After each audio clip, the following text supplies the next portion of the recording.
Има ли разлика между оригинални и фалшиви стоки? Понякога отговор на този въпрос е доста сложен. Примерно, представете си два телефона, които изглеждат абсолютно идентични на пръв поглед. По форма, по цвят, по размер.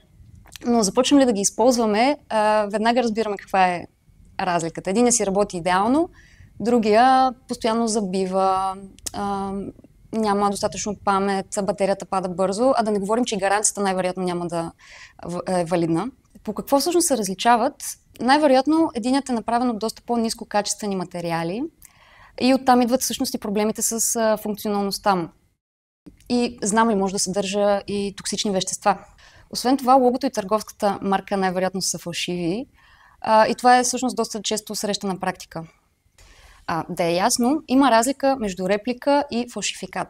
Какво е реплика? Това е точно копие на продукт, един вид ремейк, но той не претендира за оригиналност. Той не се опитва да ви излъже, че е оригиналния, докато фалшификатът прави точно това.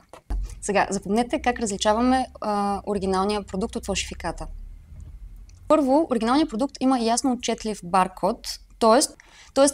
този код върху продукта, който позволява да бъде идентифициран и проследяван. Второ, опаковката е качествена и без дефекти, така че следващия път, преди да изхвърлите опаковката, огледайте я добре, за да сте сигурни, че това е оригиналът. Имам предвид, рециклирайте я. И трето, цената отговаря на пазарната. Няма как да имаме много намалена цена заради качеството на материалите.